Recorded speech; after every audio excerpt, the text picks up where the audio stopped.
to In Contrast. My name is Alan. And I'm Nisha. And on this podcast, we talk about movies and the books that they're based on. The catch is that you watch the movie and I read the book with a few exceptions. That's right. Today we're going to be talking about a pretty old story. It's been around for a long, long time. The Island of Dr. Moreau. Yeah, The Island of Dr. Moreau is an 1896 science fiction by H.G. Wells. H.G. Wells was about 30 at the time. In it, the protagonist, Edward Prendick, recounts how he was shipwrecked and ended up rescued by Montgomery, not Moreau actually. In turn, he ends up on the island where he overhears the name Moreau, then remembers that the man was chased out of England because of his horrible vivisections and experiments. Yeah. He then realizes that the island is full of Dr. Moreau's victims. At first, he thinks they're humans, but later he learns that they are, in fact, animals that this man has been experimenting on. Dr. Moreau actually is not super present in the book, and he dies pretty early on after you meet him. Right. Spoiler alert. Yeah. Well, we're going to spoil it anyway. I've only had 128 years to read this book. 128. Yeah, it came out in 1896, so that was a while ago. Would you care to define the word vivisection for the less learned among us? So there's a few definitions. I like this one from Webster's College Dictionary, which says it's a noun, the act of cutting into or dissecting a living body. On Wikipedia, it actually says the term is often used pejoratively, which, yeah, if you're talking about vivisecting animals, because I'm pretty sure H.G. Wells is the reason that it's a pejorative term, because most of the time it would be learning about, like, nerves and you'd put things to sleep and you do it as ethically as possible, not in dystopian sci-fi Island of Dr. Moreau. So it does include being anesthetized, but not dead. Yes, correct. You have to be living, but there's nothing in the definition that says you have to be awake. Okay, got it. So the word itself is actually not a terrible term per se. Like when you have surgery, technically you're being vivisected, I guess. True. Though I think usually... Or like cutting open a frog in biology class or something, as long as it's alive. Yeah, but usually that would be a dissection because it would be dead. I suppose that's true. Yeah, and it's not dissection because it's dead. Die does not mean dead in this case, even though vivid means living. Are you sure? Because I feel like it might. You know, it's an easy way to remember it. Okay. But yeah, so I think like surgery would be in a case of vivisection, but it's usually used for studying. Okay. Noted. Thank you. Noted. Nisha's Science Corner. Nisha Science Corner. So this is a work that has been, like, super present in various works across the years. Yes. I mean, just constantly, I could probably think of, like, 20 examples that I've encountered just naturally throughout my life that have, I mean, maybe even more than that, where this is, like, at least subtly referenced in some form or another. Yeah, it'll be everything from, like, video games, like, I think the original Fallout game, Johnny Bravo. So, I mean, yeah. It's one of those things where there's, like, for as present as it is in, like, references and things in pop culture, it actually hasn't been adapted to film as many times as you might think. Yeah. I mean, it's a handful of times. Like, it's not a small amount, but, like, for being as present as it is, like, you might expect more. Many of these adaptations are quite different. Some of them are a little closer aligned to the original story, and some just sort of, you know, take it and run. And I feel like that's why it's been referenced so many times, because it's kind of like this... I don't want to call it... It's easy to come from, like, a generic standpoint with this kind of story, right? And then make it your own. So I feel like that's been really, really promising to a lot of people in creative fields over the years. And like you said, it's not like... You know, we don't have, like, a lot of video games that the full thing is, like, the Island of Dr. Moreau, right? But we'll have, like, a character that you meet that, you know, is some form of this doctor, or, you know, a certain level, or, like, one episode of a TV show or something will be, like, a reference to this. Yeah, exactly. And I do believe there's a very famous quote you love in a certain Spy Kids 2 movie. Look, you're getting ahead of me. Okay, we'll get there. All right, we're talking about everything else right now, right? Okay, so basically, just to lay it out, I think that there are, like, roughly 8 films that could be considered a direct adaptation of some form of this. There are many others that feature some sort of element from the story, or a character, or just the idea of like animal-human hybrids, which is the ultimate point of this story, right? Mm-hmm. The research of Dr. Moreau. But for this episode, I picked what I would call the three main adaptations, the kind of well-known ones, the ones that were a little more in the mainstream in their times, as well as one bonus one, which just seemed kind of interesting to me. Was the bonus one Spy Kids 2? The bonus one was not Spy Kids 2. Okay. I hate to inform you that I did not actually watch Spy Kids 2 for this. I think we should put out there that there was a very serious discussion about watching Spy Kids 2 for this. It's, I mean, honestly, just like a great movie from my childhood and a reminder of how present this story has always been in my life. Yeah. You know, pretty good movie. Not so bad, at least in my memory, and I almost kind of want to just keep it there. All right, that's fair. You know what I mean? So let's dive into these. What was the first movie All right, watched? so the very first one, I watched them in a different order than I think we're going to talk about them. Mm-hmm. I kind of wanted to bookend. I often do this when I'm watching multiple versions of saving what seems like the best one for last. Kind of putting one that might be okay up front, and then putting the ones that seem like they're probably not going to be great in the middle. Okay. And that's pretty much how I sandwiched this one. So the first one that was the first major adaptation of this book was the 1932 film Island of Lost Souls. Okay. You mean the very movie that H.G. Wells himself referred to as terrible? I do mean that exact film. Okay. Yeah, so H.G. Wells was not a huge fan of this. It was the only one that came out during his lifetime that he was able to see. There were a few silent films that came out during his lifetime. There were some. Again, those aren't something I would consider like a major adaptation. Yeah. But there were a handful that came out that were like very short, or they were silent films, or some international feature or something, but none of them really were in the mainstream. Yeah, absolutely. And he was pretty old by the time this one came out anyway. Exactly. He described it as both terrible and miserable. And I don't think he meant that in the ways that he would consider his own book terrible and miserable. No. He said it was devoid of any of the subtleties that he felt made the book worthwhile. It kind of removed itself from the crux of what he felt the story was. Well, he doesn't consider The Island of Dr. Moreau a horror so much, and this movie does lean into that. Am I correct about that? It does, okay. Yeah. I would say that pretty much all of the film versions at least attempt to be a horror. Some of them get too caught up in certain elements of the story that end up making it incredibly goofy, not really effective as horror. I mean, I'm not going to say that The Island of Lost Souls was like some sort of horrifically scary movie, for me, but that's easy to say in the year 2024. Almost 100 years later. With the kind of horror we have nowadays, it's just like, you have to recognize the desensitization that we have as an audience now. So it's not fair for me to just say like, well, it wasn't scary. I wasn't scared. Yeah. Because I think for the time and the audiences that's seen it and the things that I've read about it, it seems to have been considered a fairly frightening experience. Yeah, it was. Someone said that it was like the peak of horror, basically. That like this was it. This is how far horror could go. I mean, it came out, around the same time as like the first like Dr. Jekyll and Mr. Hyde film, like around the same time as the really popular Frankenstein movie. So I think people like sort of had these things in mind when they witnessed it, and it seemed to many people kind of like an upgrade from that, or like a continuation of some of those stories. Okay.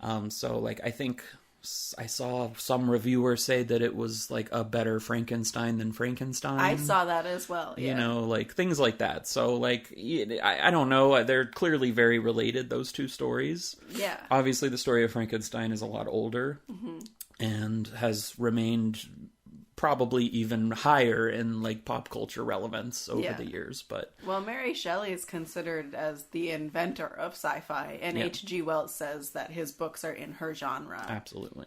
Yeah. I mean, you got to give props to her, right? Yeah, credit where credit is due.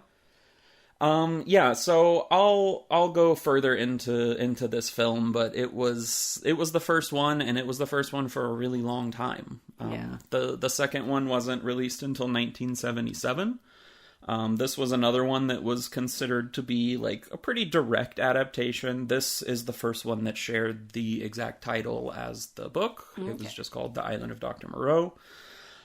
This one has Burt Lancaster playing Dr. Moreau and Michael York as Andrew Braddock, who would be the Edward Prendick character. Okay. And wait, which version has them in it? 1977. 1977, okay. So this one is kind of the one that I would call in the middle. It's, in the middle is a very nice euphemism for the face you're making right now. Let's just say that this was a very interesting experience in terms of watching adaptations. I would say a pretty wide range in terms of my opinions of these movies. All right. Maybe we should have gone in best to worst order. Maybe. All right. That's kind of almost what we're going to do. Okay. It's, I would say, pretty much in... Yeah, there might be like a slight exception, but I would almost say that they're better, like, they get worse as they go along, in other words. That kind of makes sense. Yeah. I mean, the real winner here is the next one, the 1996 version. Yeah. So this one, I mean, on paper, it should have been the best one. Yeah. You know, we had Richard Stanley, who had been developing this screenplay of this book, who he adored, ever since he basically said that he wanted to make this film since he was a child. Wow. So he had been working for a long time on this screenplay. He got it greenlit, and it just so happened to have, been on the trajectory to be released at the 100-year anniversary of the book being released. Yeah. In 96. So... when you look at all these things and like some of the cast that he assembled and everything like that, it seems like this would be the best version, but my God. Oh boy. It is not only a terrible movie, but perhaps one of the most like infamous filming productions ever made. Oh, really? We'll delve into all that as we kind of explore the story, but that'll come a bit later. But yeah, this one was, my goodness, both a horrible punishment to watch and also a real treat to just kind of delve into. Okay. I kind of would suggest that you watch it at some point. I'm a little bit tempted. It's like, I can't say that it's like a so bad it's good situation, but it's almost like it goes past the point of so bad that it's good to so bad that it's bad, back to the point of being good again. Oh my God. It's like that far removed. I need to watch this just for the art that it appears to be. Yeah, it's really something, but we'll get into all that as we go. So let's just talk a little bit more about kind of the overall story. Like what is this book really about? I mean, thematically, it circles around this trope called uplift, which is a superior, quote unquote, race or species, word, species, trying to uplift lesser species. So in this case, it's Dr. Moreau trying to perfect animals and make them more human, but he's struggling with that. He's trying to perfect them? He's trying to perfect them, yes. He's trying to bring them up to the level of being human, and he's actually failing pretty badly. They all start reverting back. And it's talking about, ethics and, like, how far is too far. And I think we all know that the island of Dr. Moreau is probably too far. Yeah. But it's still something that they bring up. And, Prendick himself is a biologist. And actually, H.G. Wells was also a biologist. Fun fact, the first 2 books H.G. Wells published, 2 volumes of biology textbooks. Oh, yeah. Fantastic. I know. So I thought it was really fitting that this was one of his earlier books, too. The perfect man for the job. Perfect man, yes. Yeah, this is kind of one of those early examples of, like, they didn't think about whether or not they should, just if they could kind of things. I'm very curious to hear how you describe the character and, like, the thought processes of Dr. Moreau and how much they're present in the book. Because I'm very curious kind of like the philosophy behind it. It's not explored super in depth in most of the movies. So I loved the book, actually. Great. It was really great. I really, really enjoyed it. But the one weakness was that there's a scene where Dr. Moreau starts like waxing poetic about what he's doing and is just babbling and talking about things, and at first you're like, okay, he's trying to create the perfect human, and then he's talking about like humans and like how they're not perfect and like going on and on and on, and eventually you're like, why are you doing this? None of this makes sense anymore, and I don't understand why you're vivisecting animals. Like, what is happening? Right. So I actually think that's something that I wish was explored a little bit more, and I kind of view this book as a concept that is bigger than what it was written as. And there's a lot more that could have been explored and a lot more that could have been talked about. And the one time you really get to delve into it, I just ended up sitting there like, wait, what? And I think that's like what you just said is exactly why it has been told in so many various forms, even in very short references, you know? Because I feel like it's, like you said, it's a concept that's bigger than the story itself, so it doesn't necessarily, like, cry for an exact adaptation. Yeah. But you can use these concepts in a variety of different worlds, whether it's on a remote island or a post-apocalyptic setting or, like, whatever it may be. Yeah, the concept is really universal because, I mean, it really is kind of, I think it created the trope of uplift, in fact, which is really interesting because I think we usually sort of think of aliens, like, Sure. trying to figure out humans. And I mean, that's kind of like the next step to it, right? Yeah, but this is actually, you know, just humans trying to mess with animals. Yeah. And I think we've come a lot farther now to see that animals have their own way of living and stuff, and intelligence looks different in different species.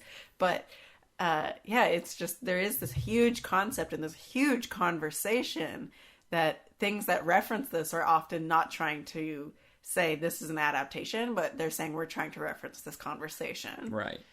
Makes a lot of sense. Yeah, absolutely. And, you know, like, it's interesting to me to hear you say that it's still even a little ambiguous in the book, kind of what his goals are. It sounds like the ultimate point was the uplift, like to bring animals to the level of humans. Yes. Rather than maybe the other way around or some other form of it. So, like, all of the movies basically either imply or Dr. Moreau himself says a different reason for the research that he's doing. Oh, really? Yeah. So the closest to what you've described is the 1932 version. Okay. In this one, he is basically saying that evolution is on, like, a direct march towards everything becoming more human. Yeah. Just in the way that we are all going to crab now. I knew you were going to say that. I'm so happy right now. He was under the impression that everything inevitably is becoming more and more human, and that it's just a matter of time, right? And that some species are taking longer, others are going faster, like, but we're all evolving to humans, and we just made it first. Yeah. Yeah, that I would say that feels like that was woven into that diatribe somewhere. Right.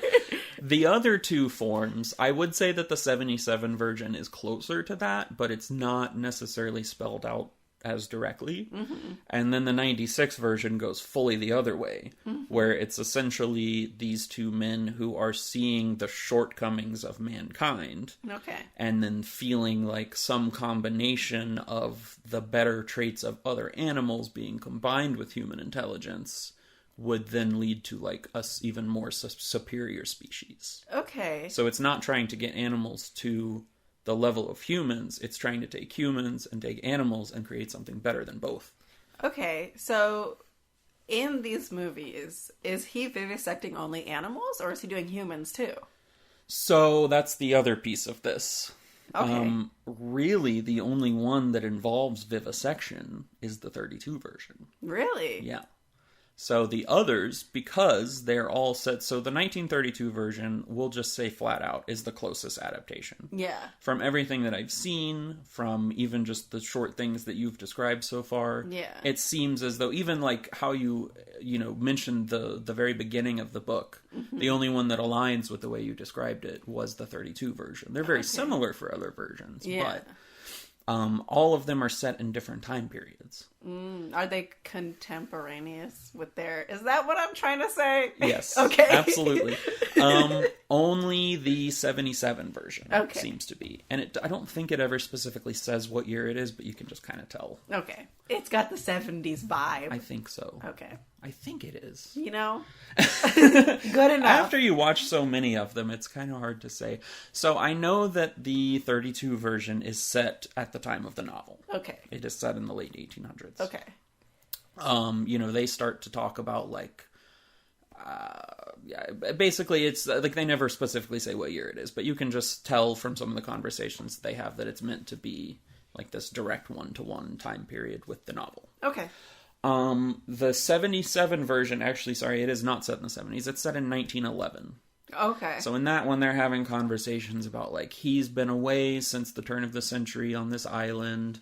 So the Prendick character is basically describing how, like, they're trying to get, like, flying machines going and things like that. So that's what kind of places it there.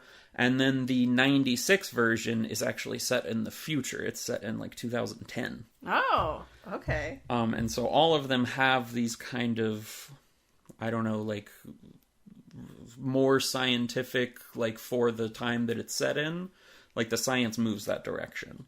Okay. So obviously the 77 version being set in 1911, it's, like, closer. But most of it is not done through surgery. It's done through injections. Oh, okay. It's more like gene mutation. Ah. Which I don't know how much of that was actually going on in 1911. I feel like not a lot. Oh, probably not. But, like, so it was kind of like this combination of, like, the knowledge of 1977 with a setting that probably doesn't exactly match the science that was going on. Yeah. So that's why it was kind of confusing for, like, when it was set, but they do say it was 1911. Oh, okay. Well, that's an easy mistake. And ones kind of look like sevens also. Sure. The 2010 setting is also very similar to that. It's like, it's all just genetic manipulation, like through these, like, serums and things that he's injecting. There's, like, no surgery seems to be involved. Like, I think there's maybe, like, some slight aspects where he uses it to kind of torture people. Okay. But it's mostly just injecting things. And he's injecting humans. Both. In the 77 and 96 versions. Yes. Okay. Correct. There's a lot of numbers being thrown around.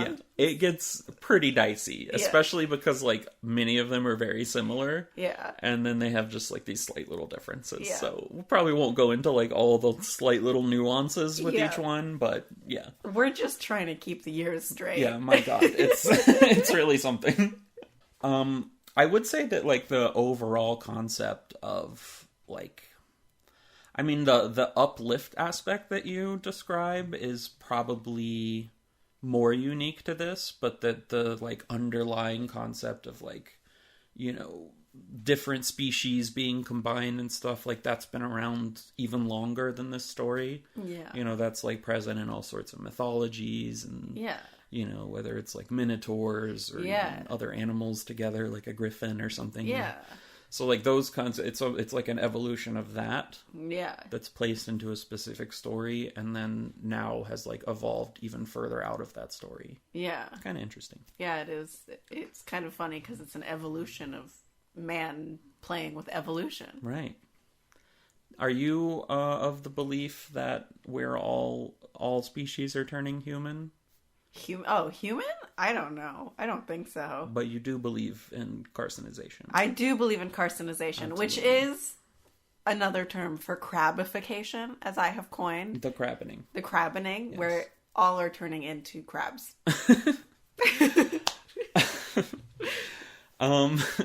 Anyway, so we'll get into, like, the specifics of the stories and how they deviate in a second, but I do just want to mention a couple of the others. So the other version that I watched was a 1972 version, so it came just before that other major adaptation. This one was called The Twilight People. The Twilight People. The Twilight People. They all have these very interesting titles. Yeah. This one was a Filipino movie. Oh. It is mostly in English, and it has many English actors there, Okay. but there are like some locals and things in the movie that are speaking Tagalog.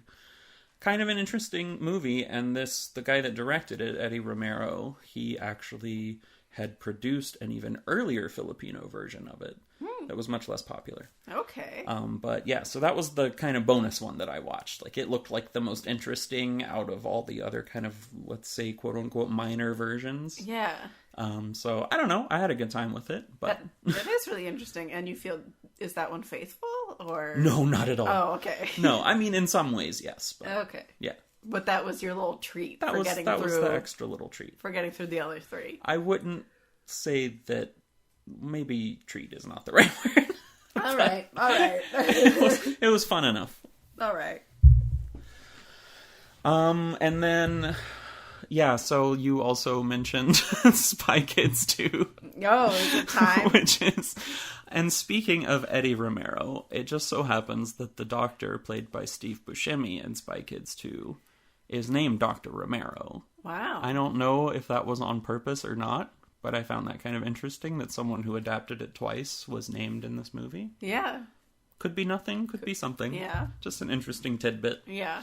But, you know, this is, of course, the film that gave us the absolute banger of a line that Steve Buscemi, he looks off into the camera and says, "Do you think God lives in heaven? Because he, too, is afraid of what he's created."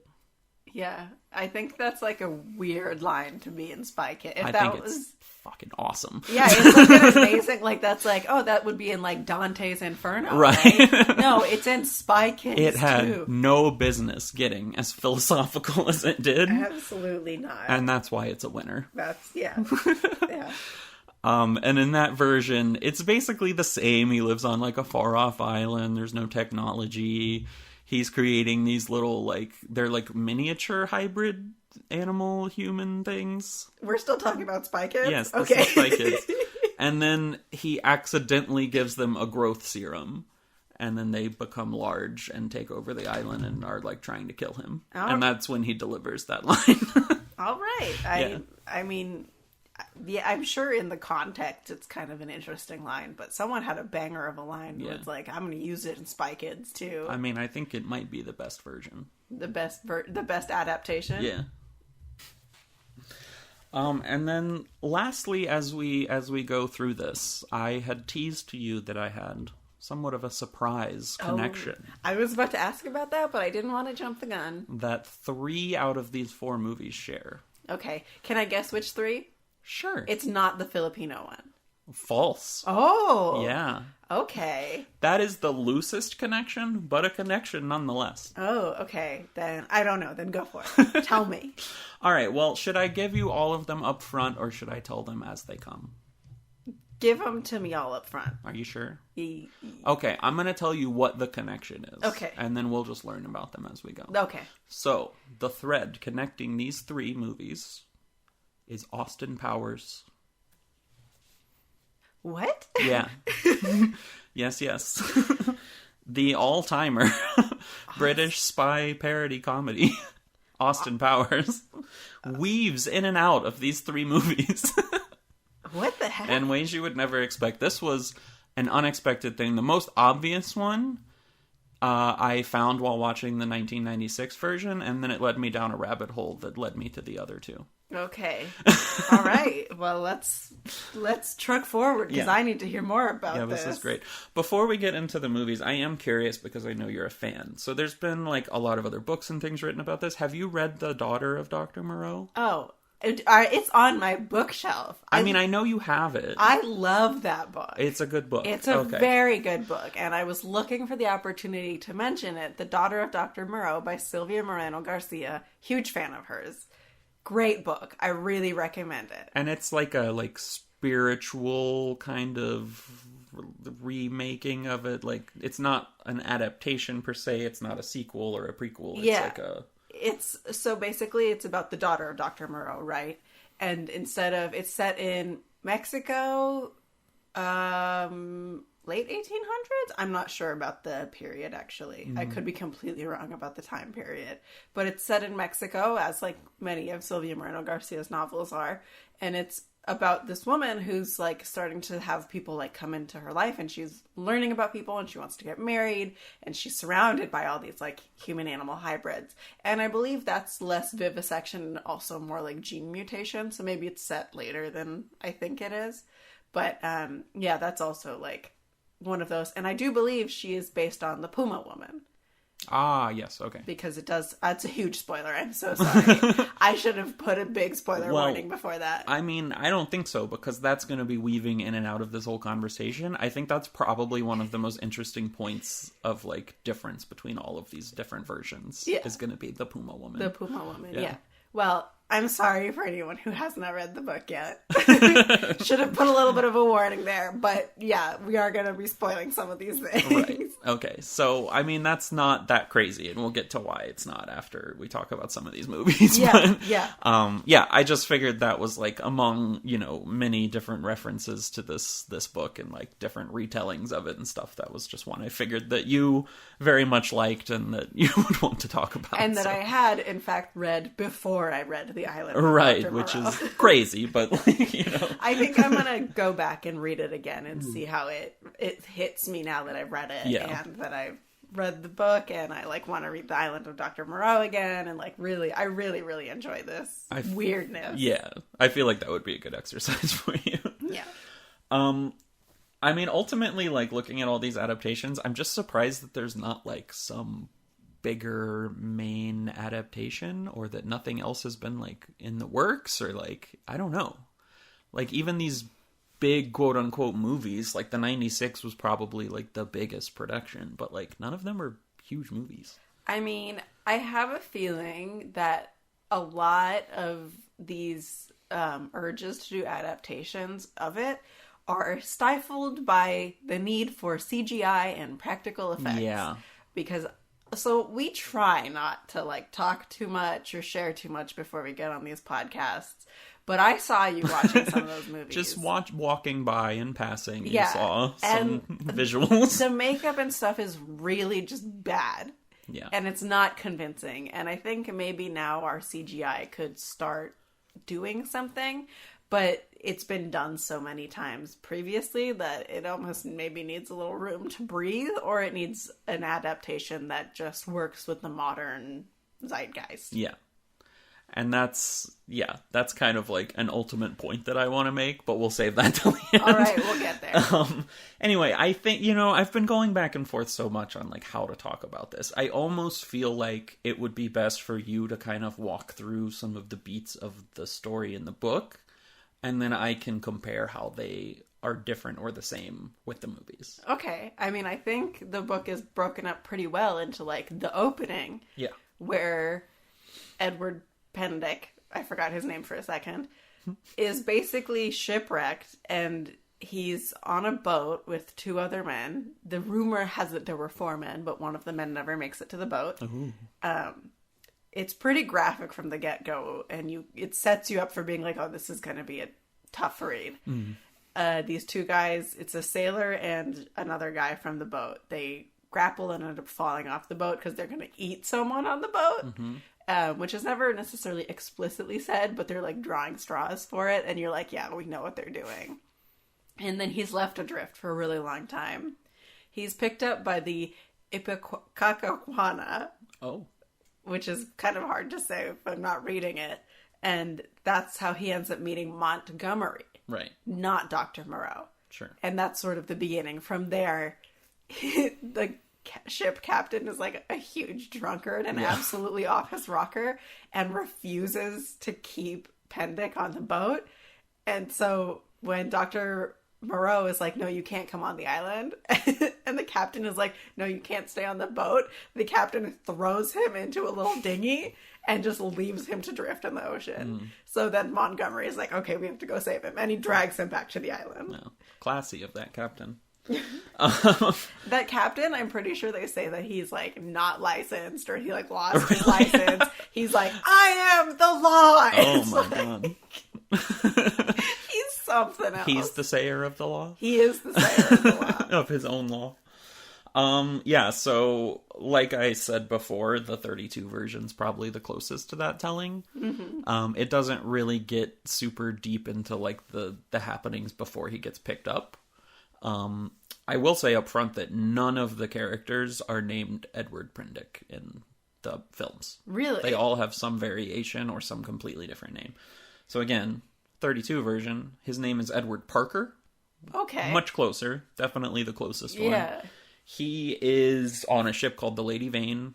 The lady, yes. Yes. Yes. And so he is basically just like found floating in the ocean and picked up by this ship that has this drunkard captain and Montgomery on it. Yeah. So very much the same as in the book. Also on that ship is Maling, which is called Montgomery's servant in this. In other versions, he's like either just someone on the island or he's, Yeah. Anyway.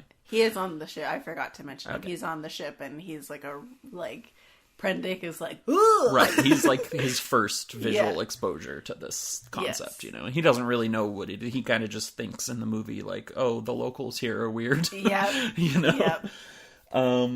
And so, yeah, like, it's the ship captain sounds like basically the same character. I think that one difference in this and pretty much every other version is that Edward does not know anything about Dr. Moreau.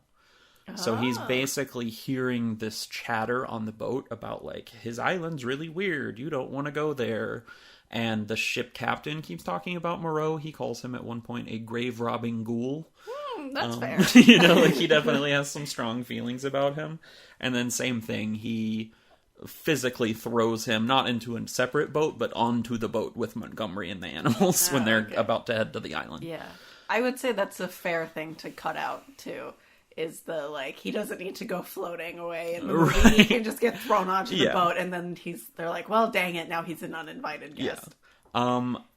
In this version, though, Montgomery seems to be the only one on the boat with the captain, and then Moreau is on the boat that they move over to go to the island. Yeah. So that's where he first meets him. I think Moreau is supposed to be on the boat, but he's not, like, really present on the boat. Okay. But it's hard to say.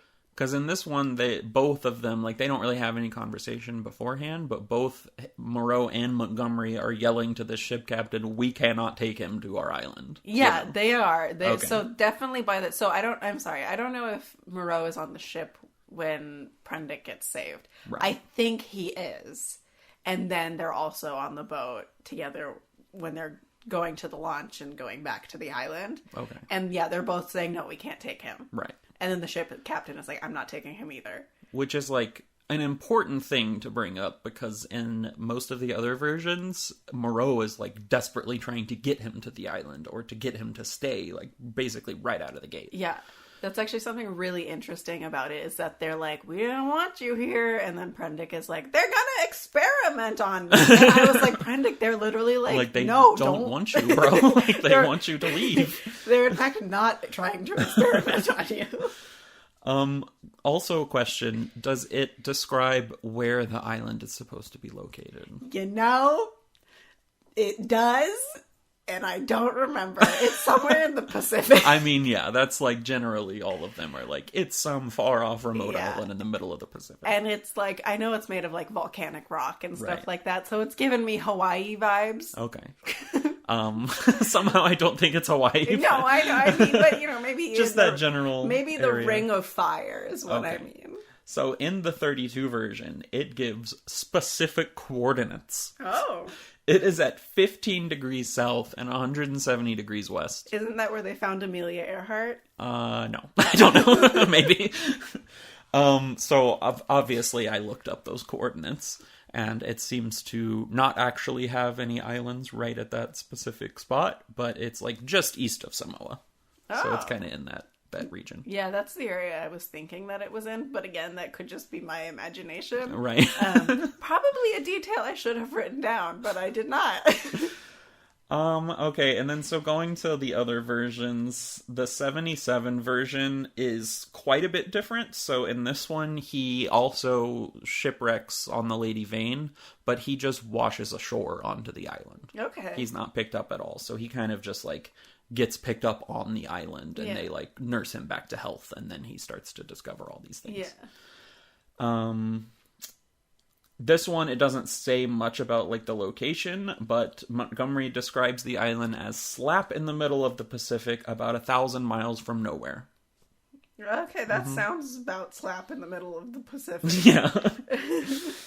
So again, like, there's none of the, like, you know, first he meets Montgomery, he wakes up to him basically taking care of him, he meets Maling, and it's not until a bit later that he meets Moreau. Yeah, and regardless in the book of where Moreau is at the beginning, he really doesn't get to meet him, and he doesn't even learn his name for a while. Oh, okay. So his name hasn't been mentioned yet in the book. The 96 version is, again, it kind of, like, updates it a little bit. So it's generally the same where he gets picked up on the boat, but in this version it's a plane crash. Okay. Makes sense. In the ocean? In the ocean. Okay. So he just crashes straight, it says, into the Java Sea. Okay. So presumably somewhere, like, east of Indonesia. Yeah. You know, something like that. That's about as specific, I think, as it gets. Yeah.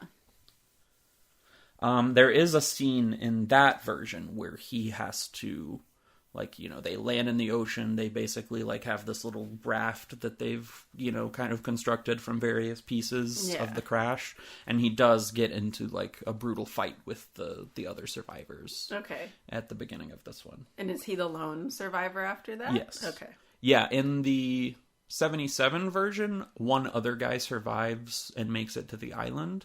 And they kind of have a moment together. But then once he wakes up, he's alerted that he died. So, yeah. Useful character. Yeah, of course. Yeah, so that's pretty much it for those. And then the 72 version, the Twilight People, that one is definitely, again, it's not specific, but it's definitely set in, like, a far-off island from the Philippines, but that's, like, under Filipino control. Yeah, I mean, if they're speaking Tagalog, then, yeah. And that one also seems to be set, like, contemporaneously, like it's set in 1972. Yeah. The biggest difference with this one is that he gets picked up by a boat while he's out scuba diving. There's no accident or anything. Okay. He's just out in, like, this chain of islands scuba diving with someone else. And then it turns out later that he got picked up specifically by the doctor, who's named Dr. Gordon in this version.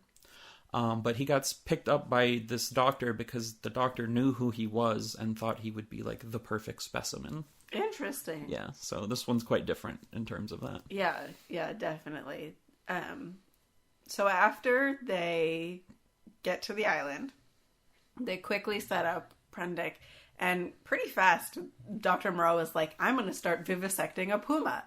And, which is just absolutely ridiculous that he can't even wait, like, an hour. It's like Prendick is immediately, like, hearing all these, like, horrible wailings and screamings, and he can't, like, the door to the surgery room, laboratory is locked. But he goes out for a walk. That's where he first sees a bunch of these creatures. And then he returns.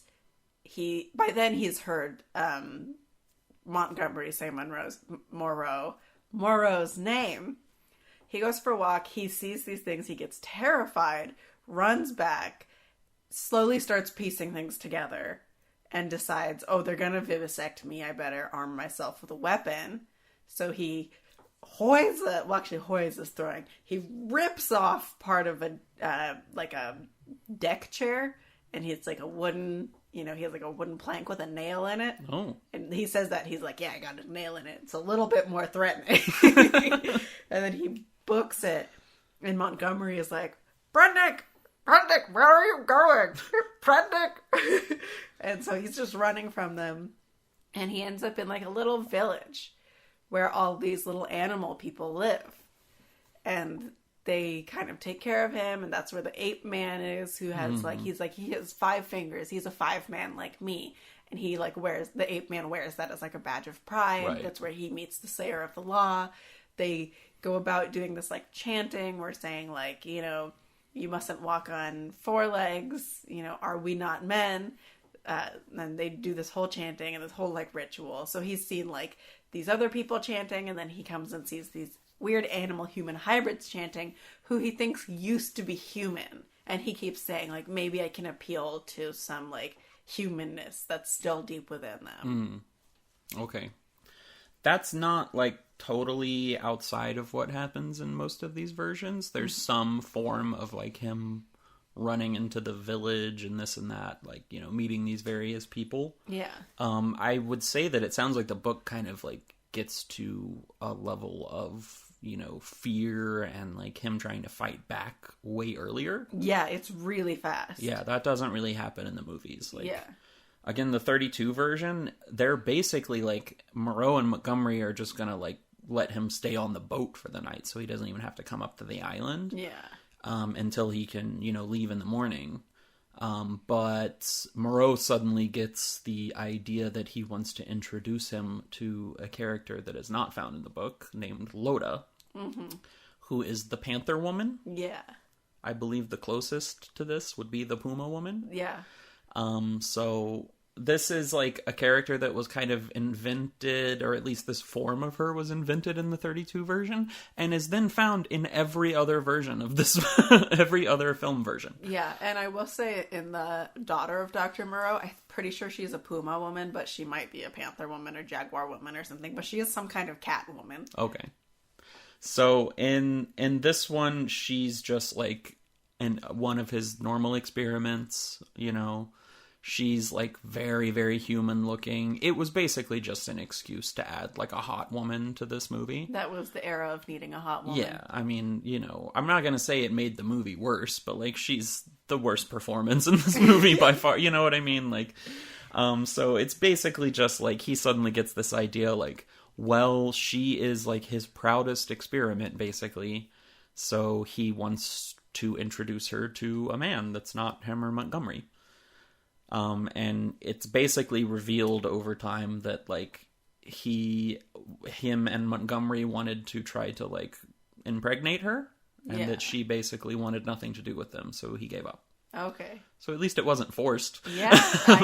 Good job. But then he, gets this idea that like, oh, maybe this guy is our ticket, to doing this. Look at this hot piece of look at stuff. this hot mama.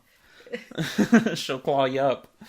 But she again like doesn't really like look like a puma or a panther, They needed her to be hot. Yeah. And that's like, I mean, that's essentially like what all of them are in all of these movies, is that like that character is the most human looking. And like in a couple versions she starts to change a little bit, but not necessarily fully, but she's like the only one that's not just like a full-fledged like mutant, you know? Yeah.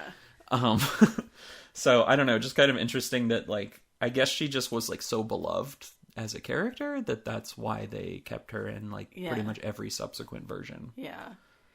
Well, it adds also this like the perspective of the animal human folk, you know what I mean? Yeah. That wasn't present really. I mean, you really didn't get a lot of their perspective in the book. So having something like that was nice, and then having it in the form of a hot woman probably was like a bonus for a lot of people. Yeah. It makes sense. So in the 77 version, it's a woman named Maria. She is just said that she's Dr. Moreau's daughter. Yeah. And she kind of just like wanders around and acts very strange. And like he says that he brought her to the island.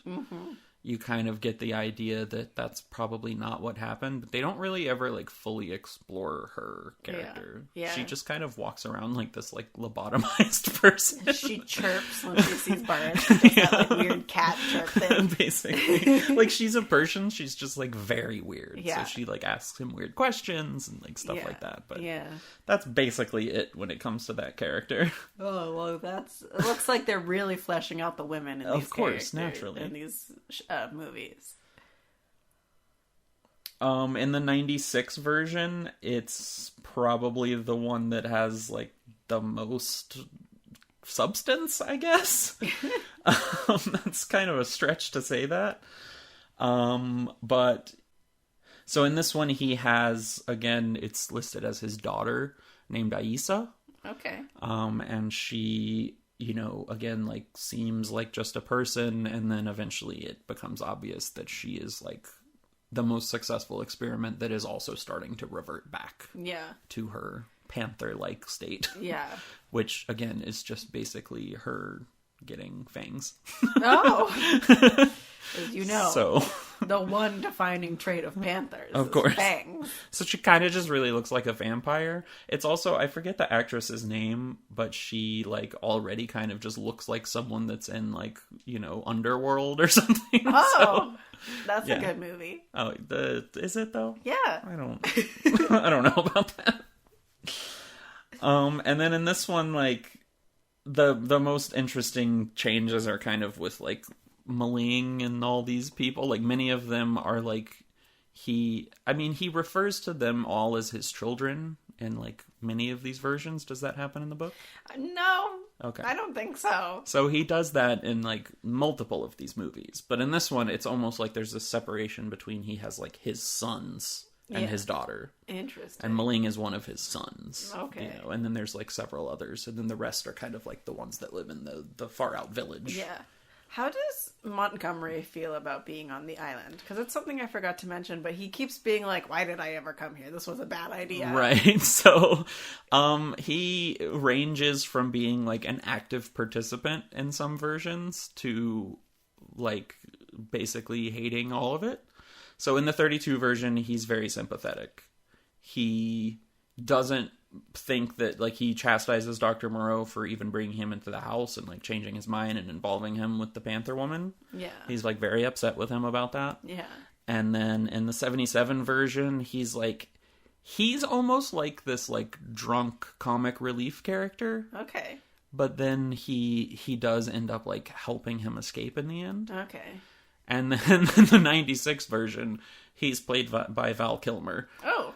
Who is not only, like, completely checked out of his performance, but he's also just, like, losing his mind, I think, both as the actor himself and the character. Oh, dear. So it's definitely the weirdest portrayal. Like, he's this very weird, like, kind of threatening guy. Like, he just, like, he looks like he would just attack you at any given second. Like, in every other version, Montgomery is at least, like, that kind of human warmth that he doesn't find... that he doesn't find anywhere else. In this one, he is, like, batshit insane. Okay. He's, like, he seems at first like he's, like, a devoted follower of Moreau, but then in the end, he's not. He's just kind of, like, out for his own thing that is not entirely clear. Okay, well, that's really interesting. Yeah. Yeah, Montgomery's probably, like, the most interesting character to compare and contrast across all of these versions. Yeah, it certainly sounds like it, because Montgomery's trying to avoid Prendick's questions and, like, trying to kind of skirt around everything and not answer things and play dumb and be like, oh, I don't know what you're talking about. And then eventually he's the one who's like, good God, Prendick, we're not going to experiment on you. And that brings me back to what's going on in the book, is that eventually Moreau and Montgomery find Prendick at this little village. Not too long after he gets there. And he chases them, or Prendick runs away and gets to the beach where he goes and stands in the water and he's like, I'll drown myself. And Montgomery's like, we're not trying to experiment on you. And he's like, I don't trust you. And Montgomery's like, here are our guns. Can you at least come onto the beach so we can talk?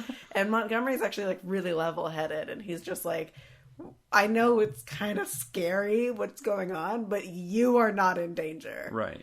And that, at that point, actually, which I didn't like about Prendick, is he sort of flips and he, like, joins the Montgomery and Moreau and sort of, like, tries to, like, be above the animal people. Oh, like he becomes, like, a master? Yeah, kind of. yeah, he does. They give him like a gun, and they're like kind of trying to bully them, and that's when Moreau dies, and I believe Maling dies around the same time, trying to protect Moreau. Oh, interesting. Or Montgomery, I can't remember, but that's so when Moreau dies, Prendick is the one who says like, "Oh no, he's still watching. The House of Pain still exists, so you still have to obey his laws." Like he doesn't even try to sympathize with them or like talk to them after that. He's just like, oh, these are just like beast folk. Right. Like he totally just flips on them. Sure. I think that probably the closest to that would be the 77 version. Yeah. Which is kind of interesting. So that's the one where he, like, because in the 32 version, he doesn't really, like, talk directly with Montgomery all that much. Yeah. So there isn't that, like, back and forth of him, like, refusing to answer questions. But that is in the 77 version. He keeps trying to ask him all these things. Yeah. And Montgomery's just like, if you want to ask questions like that, go talk to Dr. Moreau. Yeah. If you want to have a drink, I'm your man. You know, like, that's kind of who he is. And then they almost force him, is how it's portrayed, that if he wants to remain safe, he has to be a master. He didn't really seem forced in the book. It's sort of like all of a sudden he's like, oh, I'm scary man, I have a gun, or like a whip or whatever. And you're sure it's not just a survival thing, right? It's like he actually... Because it's like in the 77 version, he gets attacked. No. By like one of the ones that's starting to revert back a bit more. Very early on in the book, he is attacked. That's when he like goes out for the walk and he runs back and this one tries to attack him. But he's like going to the village where these people like helped him and saved him. And they like talk to him. And he's like saying that like, oh, the House of Pain is still real. And that he's like, oh no, he's still watching and stuff like that to like scare them into being submissive. Right, okay. When these are the exact, people basically who helped him. Yeah. And saved him and fed him and gave him a safe place. See, this is all kind of smashed together in basically every film adaptation, which makes sense. Yeah. For the medium. But it's like, essentially, he goes, like, he starts exploring, finding things that, depending on the movie, like, either the doctor didn't want him to find, or that he didn't feel like he would be kept safe if he did. So, basically, in every version, he ends up finding this village. That's generally where the sayer of the law is. Yeah. And then they either, like, try to attack him, or like he gets overwhelmed in some way, and then Moreau and Montgomery have to come save him. And that's when we get the scene of like, you know, basically in every version it's Moreau coming, stopping them. He's either cracking a whip or shooting a gun or doing something to kind of silence all of them. Yeah. And then he does the kind of beck and call thing with the sayer of the law, where he's like, what is the law? You know, this is the law. Yeah, no, they don't save him at all. In fact, he's like perfectly safe there, and then the chaos happens once Montgomery and Moreau show up, and that's when he books it, and they have to convince him to like come back. So that's like Montgomery literally lays down the guns and is like, you can have the guns, just come back onto the beach and let's have a little conversation about what's happening. Like, it's not what you think it is. So it's like various versions of what sets them. So what eventually like sets them off to start attacking Dr. Moreau? It's actually, I can't remember. Is it the rabbit? Yes, the rabbit. They go after Prendick. Gosh, I just went through a lot of names in my brain. After Prendick and Montgomery go like back, and then they go out again together. They're all equipped. They find Rabbit, and then that's when they start trying to ask people like, who did this? Who did this? And then one of them murders Moreau. Okay, gotcha. So that's, it's the Rabbit. That's what happens. Okay, so that's like a piece of several of these. It's not always that. In one, I think the 96 version, it's that they basically like put the one who tried to attack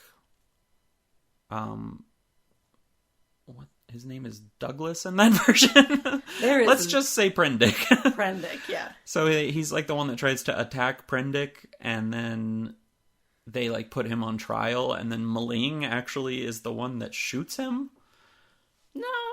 And then like all of them go crazy because suddenly like he's broken the law, right? Yeah.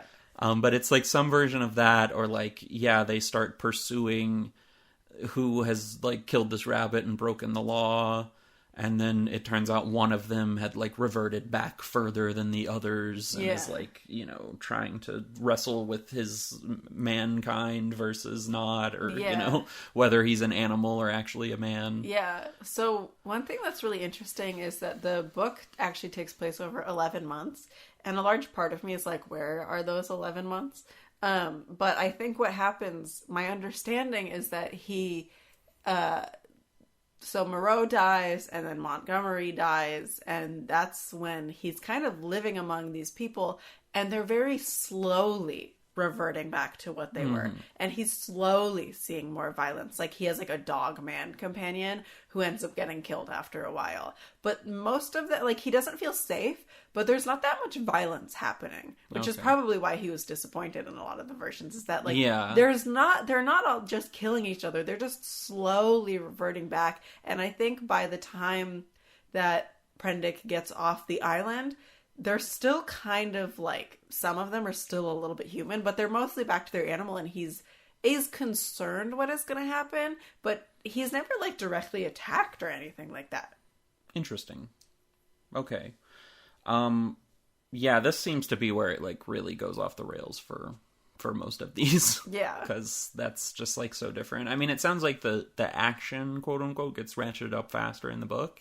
And it gets more extreme, faster and more extreme, because like the reverting happens with two of the predator, like there's a hyena and a leopard man. Yeah. Hyena, swine, and leopard man.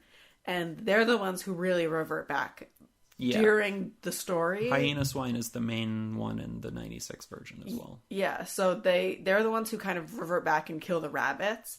And then everyone else is a little bit slower to catch up with them and get there. And it's like, oh, he's a dog. Oh, this one's a sloth. Oh, this one, you know, and they're not necessarily dangerous, but he is like, I can't survive here. I'm not necessarily safe on this island, you know, and that's why he eventually leaves. Not because suddenly things go into chaos, but because slowly he's alone. He's watching things break down. He has to get off the island because he just can't survive.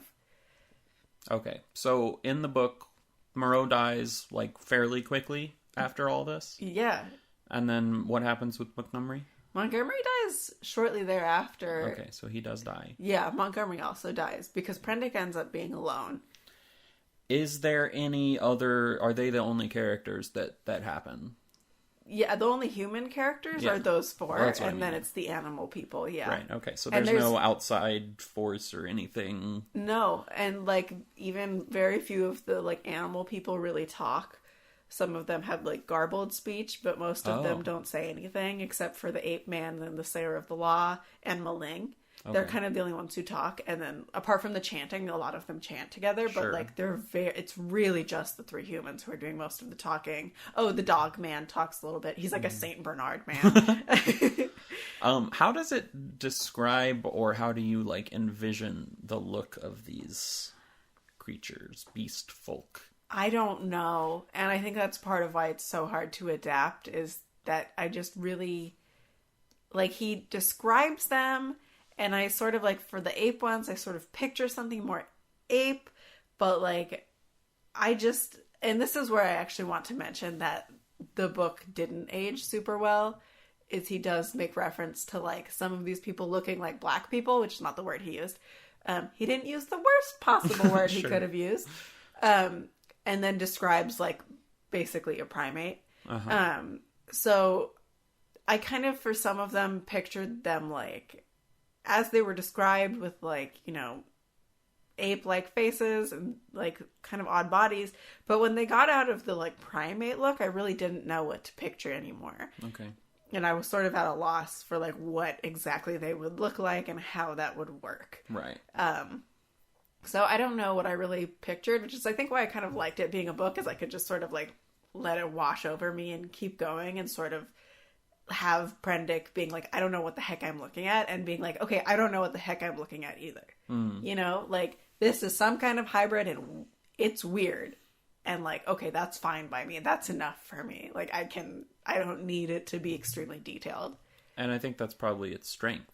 Yeah, that's why I think it probably works really well as a book, is because you're like, wow, these things are horrific and weird, or like don't make sense, or are confusing, and then all of a sudden in a movie you have to like actually, it's like Lovecraft, where suddenly you see Cthulhu and you're like, oh, it's just an octopus with legs. Right. Like it should be this kind of like dreamy, mishmashed thing in your head that you're envisioning, or that allows each reader to kind of think of something different. But yeah, and lets the reader be like, wow, this is like Prendick doesn't know what he's looking at, and therefore I don't know what I'm looking at either. Right. So. Right, because this is like his detailing of it. Yeah, so if he doesn't know how to describe it, how are you going to get it as the reader? Exactly, yeah. And that's kind of genius, I think, for this. Yeah, and it kind of does play with that Lovecraftian, like, I'm not really going to describe some of these things, but it's maybe better. Well, that's what I'm saying. Like, we had that conversation for the Call of Cthulhu, but, like, in this case, this is a pretty strong argument for why that's a good way to go. Yeah, absolutely. Yeah, there's a good way to use that. I mean, just, like, up front, like, that is the biggest weakness of all of these movies. Like you said, you caught glimpses here and there, and it's hard not to just, like, laugh. It looks like face paint from like a circus. I mean, sure, it's varying versions. You saw the worst one. Oh, okay. Mostly. Okay. That is, like, you didn't see the 77 version, which for the time was actually pretty good makeup. All right. It doesn't make it less goofy. Yeah. Because it's still giving you a visual of something that's just inherently going to look goofy. Yeah. You know, so those ones were, like, pretty decent makeup, but it's, like, very animalistic features. Whereas, like, the 32 version is probably the best visual representation. It keeps a little distance between them. They're a little more subtle. Okay. Where it's like some of the, you know, because he's talking about like, yeah, he's doing these vivisections, but he's also doing like these other like gene mutations and skin grafts and this and that, whatever. So he's like adding hair to some of them, or like, you know, so you see some of that. And then the same thing, like many of them act like almost like grunting cavemen kind of things, and then there's like the handful of them that talk, whereas in other versions like all of them talk, or, like, you know, they're maybe at varying levels of intelligence, but you know, you're like so up close and personal with so many of them that it kind of makes it not as interesting. It reveals that it's like a man in a mask or something like that. Whereas if it's a little bit far away and gives you that air of mystery, you're like, what is that? Right. Like, okay. And of course the biggest difference between all of these is the Filipino version. Yeah. Where like none of them talk at all. Okay. There's no, I mean, none of those main like smarter characters are there. There's no Sayer of the Law. There's no Maling.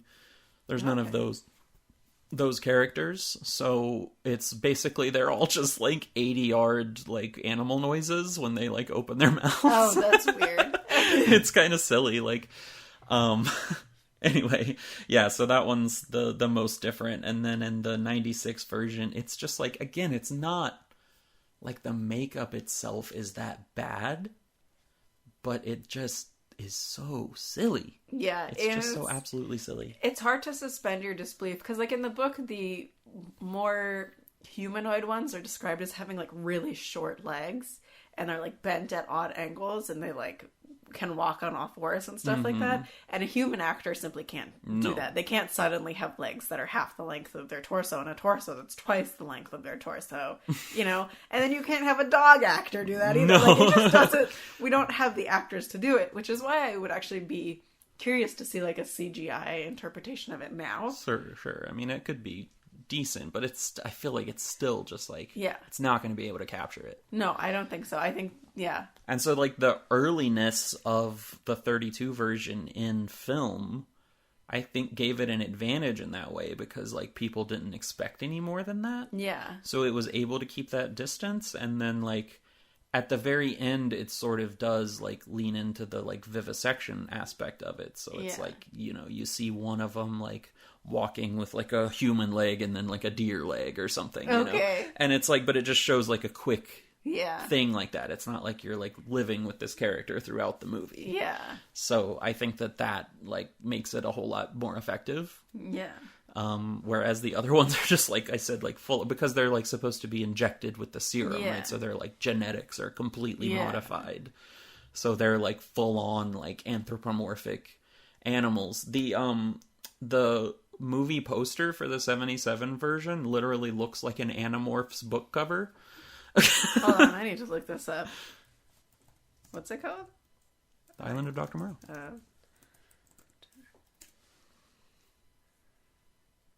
Oh. It's like Animorphs, but like kind of cool. I mean, it's not bad. I'm just saying, like, it's, you know, it just made me laugh because that's what it looks like. Yeah, that is what it looks like. But it's like a cool, like, Animorphs. Are you implying that the Animorphs are not cool? I'm not saying it's not cool. I'm just saying that this is a cool version of Animorphs. Which is already cool. Yeah. Right. Okay. Glad we're on the same page. Anyway, but that's more like what those are going after. Yeah. So, Prendick gets off the island. He makes himself a raft. He's afloat for a while. Again, not really sure how long. I think he doesn't really know how long a lot of this stuff is happening. It's not until he gets back that he's like, oh, it's been 11 months. But he's picked up by a boat and he returns to England. And that is the ending of him being like, and now people think I'm crazy. Okay. So it does spend a little time with him after he gets back? Very little, but yeah. Okay. And actually, sorry to cut you off, it opens with him saying, I am recollecting. Right, because this is a recounting of the tale. Yeah. Okay. That makes sense. Yeah, there's like, I think only the 96 version, maybe the 32 version also, but they're the only ones that have like some sort of narration in between that make you feel like it's from that perspective of him like recollecting this. Okay. But all of them like open with the crash or the pickup or whatever it may be. And then all of them end with him leaving the island. There's no other setting involved. Yeah. Oh, okay. Which I think makes sense for the films. Yeah, I think so. And I will say him leaving is actually, I think it opens with Edward Prendick's nephew saying, here is an account of what I found. Oh. And then it's writings from Edward Prendick. I always like that approach though, because it's always like it gives you these like layers of like, you know, unreliable narrators kind of thing. Yeah. Which I think is great for stories like this, where it's like, were they crazy? Did this actually happen? Yeah. Like, was some of it exaggerated or like, you know. So where's this thread of Austin Powers exactly? Okay, well, so this has been complicated to just wrangle all of this stuff, right? Yeah. Okay, so the person in the 1977 version who plays the Prendick character, I'll just tell you up front, the 32 version is the one that has no connection. I was starting to assume that. You know, it's pretty far away from anything like that. Yeah. So the 1977 version, like I said, it's Burt Lancaster as Dr. Moreau and Michael York as Andrew Braddock. I'm assuming that's not a name that's familiar to you. No. It is a face that would be familiar to you. Michael York? Yes. You know him as Basil in Austin Powers. Oh. Oh my gosh! So he is our Edward Prendick in this in this version. Andrew Braddock is his name. Yeah. In this version. Okay. So that is our first Austin Powers reference. So as I said, I watched this one first, and I had already written down in my notes, I wanted to give you a point of reference. So I had already put that you would know him as Basil. Yeah. Right? So I had Austin Powers on the mind already. Yeah. And so let's go to the 1996 version. Okay. I really have to spend some more time talking about this absolute nightmare of a movie. Okay. It transcends, like, even as we're starting to talk about this, I realized that, like, there's no point in even, like, comparing outside of a few little aspects this movie to the rest of these. Okay. Because it's just so off the wall. Before we finish the Austin Powers connection, let me ask, how does it describe Dr. Moreau himself in the book? He's like white-faced. He's white-faced a lot. It says white-faced. Yeah. It does say that. Yeah. Oh, that's interesting. Yeah. Okay. So I'm going to have you... There's going to be some back and forth here. Okay. I'm going to need you to do some Googling so that you can see visually what I'm talking about with some of these. All right. Starting in the 1932 version, I don't think this is a very accurate portrayal of him. Yeah. He's this kind of like... He's a very distinguished gentleman in this version.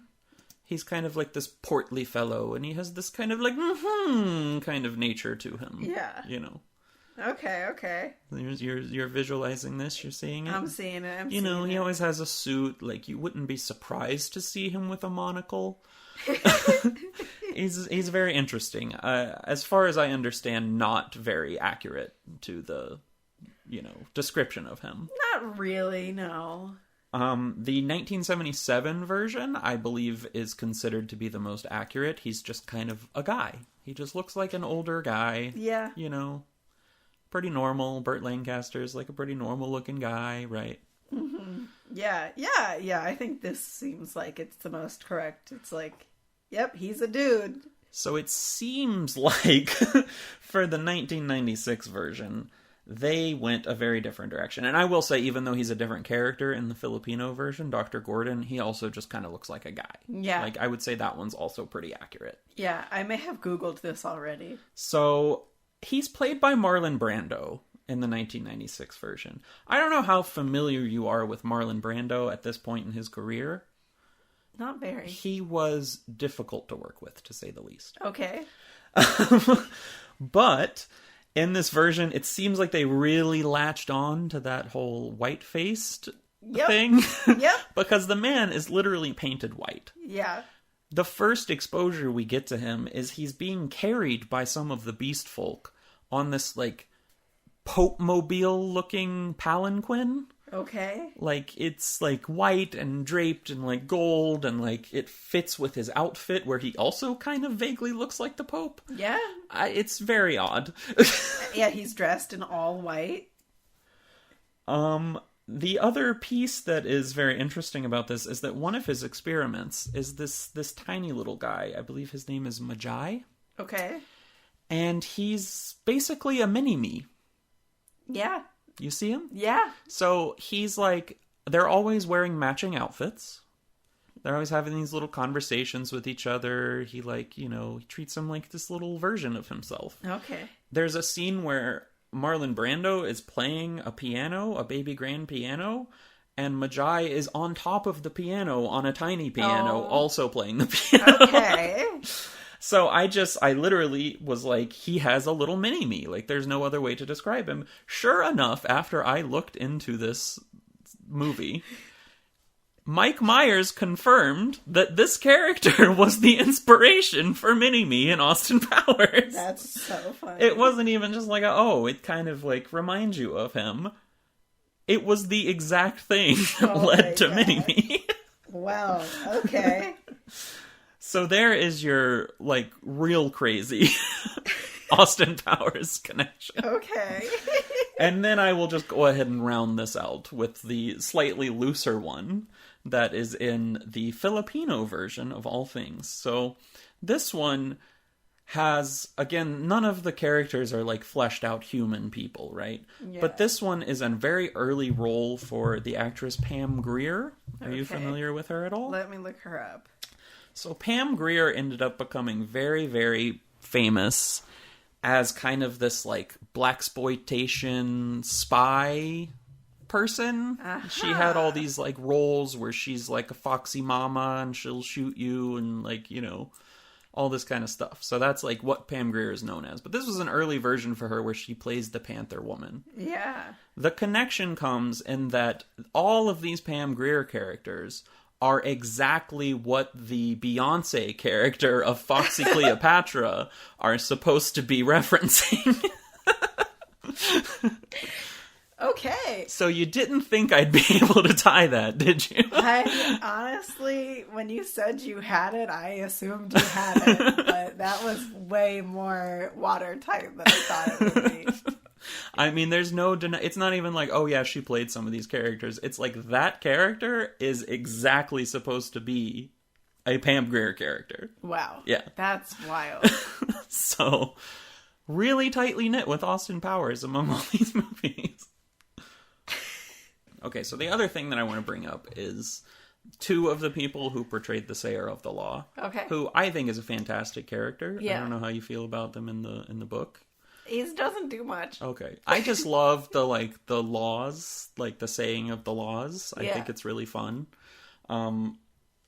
It's also just like the "Are we not men" is something that I've heard like over and over and over throughout my life, and I did not realize that it was a reference to this whole time. Okay. So there's like the really famous album by Devo that's "Are we not men? No, we are Devo." And that's, apparently Devo has said on multiple occasions that all of their life and music is like very highly inspired by the island of Dr. Moreau, which I would not have expected.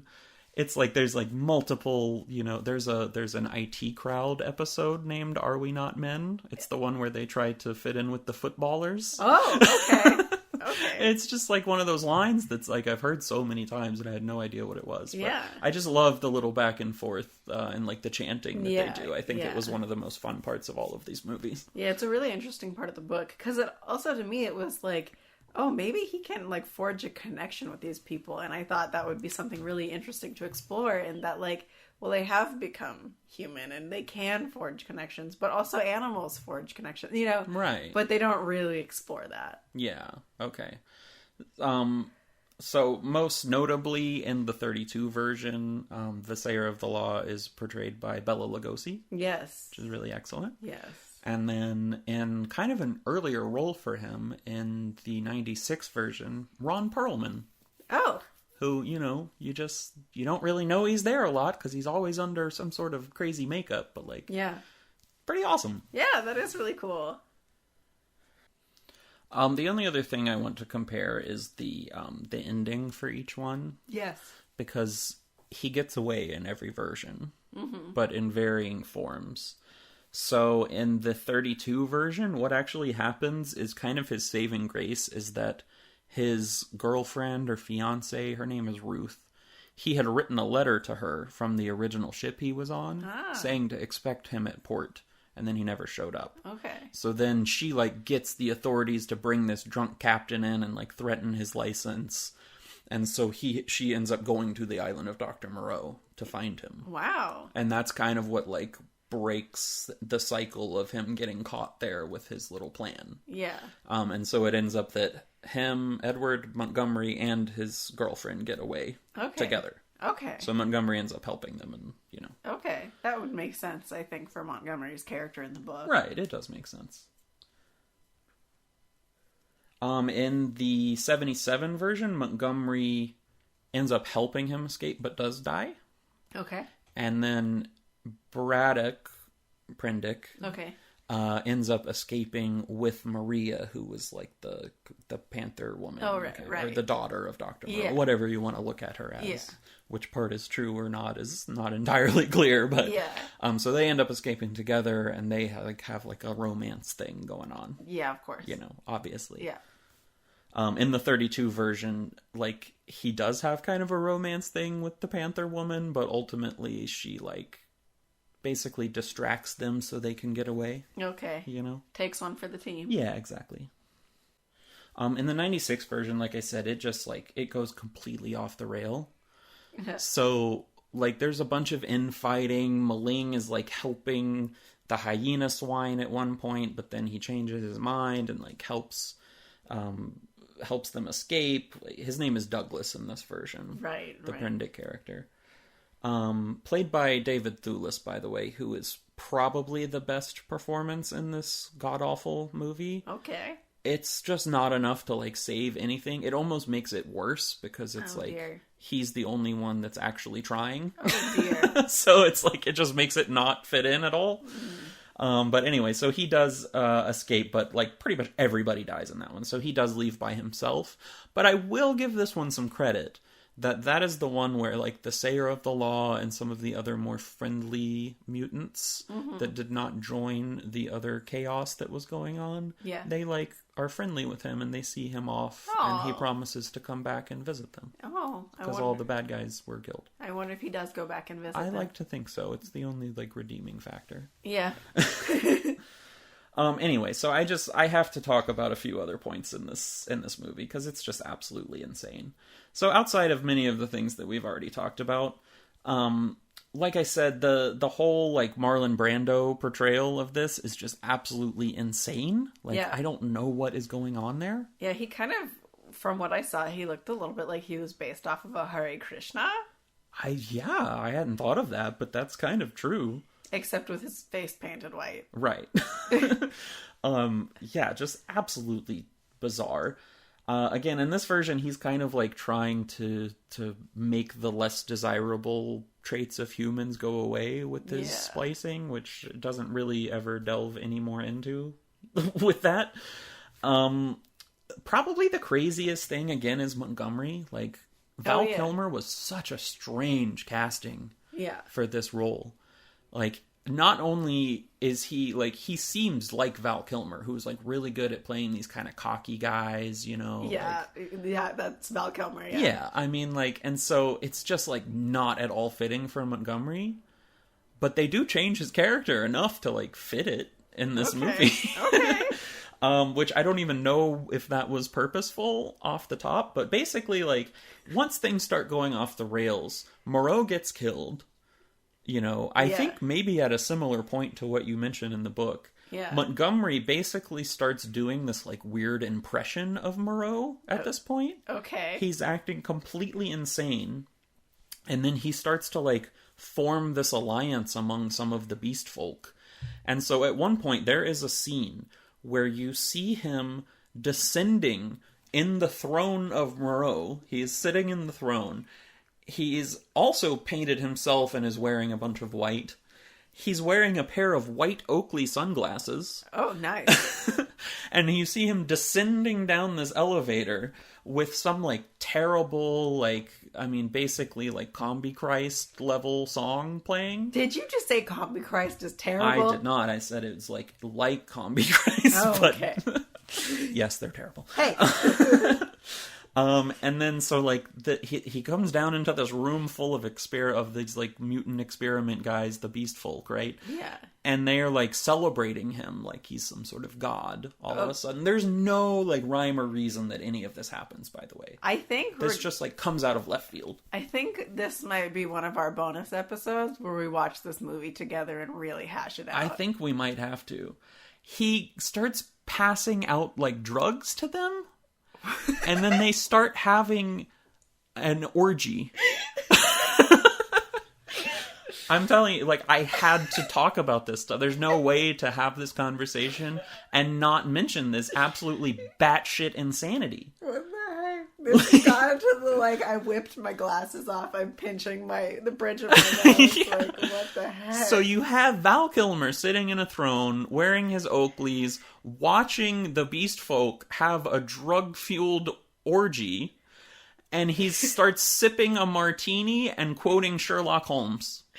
Keep that Sherlock Holmes out of your mouth, Val Kilmer. What on earth? Eventually, Maling comes in and shoots him. But, like, I just, like, was mouth agape during this scene. Like, what the fuck happened? Oh my What God. got you to this point? So, in closing, I just need to detail. So there is, if anyone is curious about this is not something that I watched, I only read about. But there is a documentary about the making of this movie. Oh, we're gonna watch because it's so notoriously, like, messed up, the making of this film. So it's called Lost Souls, The Doomed Journey of Richard Stanley's Island of Dr. Moreau. Okay, I'm not gonna make any promises, but I have a feeling that we're gonna watch the movie, watch the documentary, and have a bonus episode. I think that could be fun. This is gonna be a deep dive. I think that could be fun. But there's just so much back and forth about, like, everyone got recasted, like, 5 times. There were, like, full-on fist fights happening on the set. Oh my god. There was, like, a hurricane that almost destroyed everything on the second day of shooting. It caused Richard Stanley was the screenwriter. He got replaced on the 3rd day of filming by John Frankenheimer, who would eventually be the one credited with directing this piece of shit. Regretfully. Yeah. Like, the Thewlis character was supposed to be played by Bruce Willis, but then he started getting divorced from Demi Moore, so he turned it down. It went through like 4 other people. Kilmer was going to play him instead. Oh my god. But then someone else lost out on the role of Montgomery, so he had to move over to that. What the heck? During filming, Kilmer was like unhinged because he also got served divorce papers on set. Oh my god. During the filming. This is literally, like, it's kind of, honestly, I have to give them credit for finishing the movie. It's amazing that it even actually happened. Yeah. It truly is. Yeah. And then you have Marlon Brando, who was already at this point, like, impossible to work with. He Yeah. was kind of, like, I feel bad for the guy in a way. Yeah. You know, but he just, like, he shouldn't have been acting anymore. Yeah. So this had already happened on previous sets, but, like, he refused to work with Val Kilmer. He hated John Frankenheimer. He would not learn his lines because they were being rewritten, like, every other day. Which is fair. Yeah. They were changing this script, like, as they went. Yeah. Almost every day it was being rewritten, Yeah. and then they were shooting, like, the next day. Oh my gosh. Like, David Thewlis took it upon himself to do all of the construction of his character. Oh boy. Val Kilmer also, like, tried to do a bunch of crazy shit with Montgomery. Yeah. Some of it happened, some of it didn't, as we know. Yeah. Anyway, it's just an absolute batshit insane story. Well, I really look forward to learning more about this story and talking to you about it more. Yeah. Because this is happening. Yeah. It has to. But Okay. we just had to, like, at least get some of these. Oh. Like, great. There's so much more. Yeah. No, this is just a taste of what's going to happen. Yeah, but that movie, it's just like, I did not expect that. I had heard some of these, like, rumors and, like, stories a little bit, but I had no idea what I was in store for with this. Well, that's a wild ride. I know it's hard to even, like, end on a note like this, but... So, is the book better than the movie? That is our ultimate question, isn't it? I'm going to say the book is better. I think the book is better. I will say that The Island of Lost Souls, released in 1932, the best of the bunch. Okay. For sure. But the book is better. Like, actually, a good movie. Not great, but good. Okay. I do recommend people read the book if they're interested in it, and maybe check out some of the trigger warnings if you're a little squeamish. Sure. But, yeah, I thought it was really good. That's great. Yeah. I'm very happy to hear you say that. Yeah. Because, like, it's a cool story.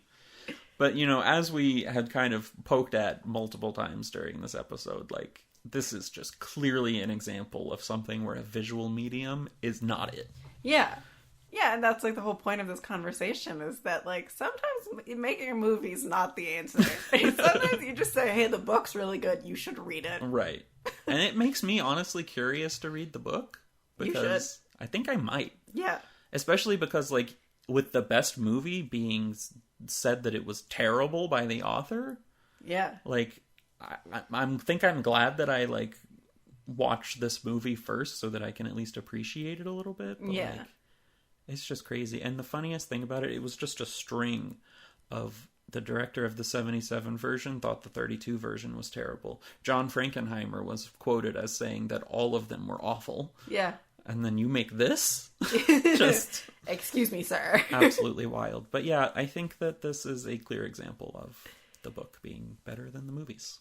Well, I think that about sums up our thoughts. But before we sign off, Alan, it's time for your favorite part. I feel good. You feel good? I feel good. I think you'll get this one. It's the tagline quiz. I feel good. The rules are, I give you a tagline, you have to figure out what the movie is. There are some hints along the way. There's not really any rules to this. No one's keeping track of points unless you are. And by you, I mean the listener. Because Lord knows neither Alan... I'm certainly not. No, Alan's not and I'm That's not. just an embarrassment for me. Are you ready, Alan? Yeah. The tagline is, they were 7... They fought like 700. The Magnificent Seven? The Magnificent Seven. Nice.